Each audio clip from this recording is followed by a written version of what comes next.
Maithili express की शानदार प्रस्तुति।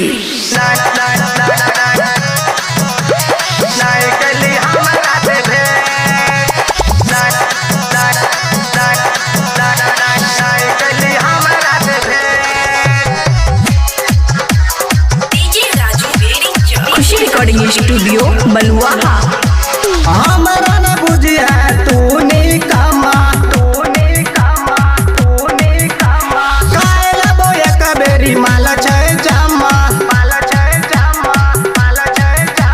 हमरा न बुझिया गे तूने कामा कायला बोया कबेरी माला छै जामा गना रहियो डेटा है गे मिलल न आइली नहीं कली हमरा से भेंट तोड़ा खातिर कहना रहियो हम हे गए छोड़ी कहना रहियो सब कुछ सेट गे हम कहना रहियो सब कुछ सेट कहना रहियो सब कुछ सेट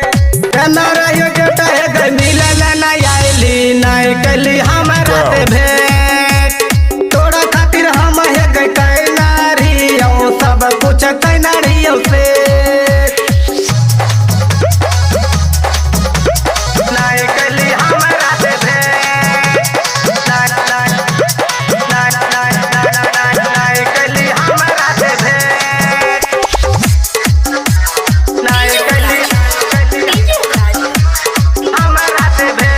गैलरियो मिले लगे तोरा से घर में घूमबै लागतियो शहर में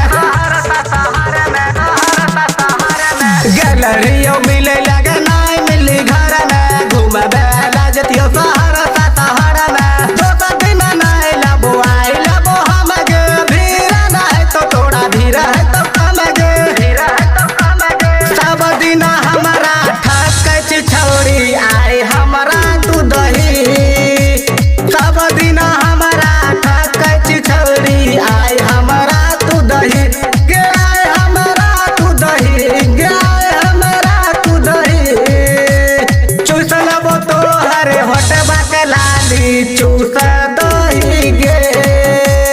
गना रहियो डेटा है गे मिलल न आइली नहीं कली हमरा से भेंट तोरा खातिर हम हे गे कहना रहियो सब कुछ कहना रहियो से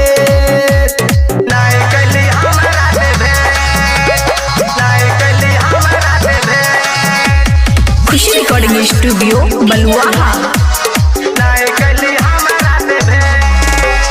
सब कुछ लाइक देबो अपना पसंद से प्यार करे छियो तोरा कसम से सब कुछ लाइक देबो अपना पसंद से प्यार करे छियो तोरा कसम से हमरा से तोरा भाई गेलो प्यार गे दिलवा में बदल छी रानी हमारे गे आइ लेबो प्यार या समित बाके बना लिया भतार गे रानी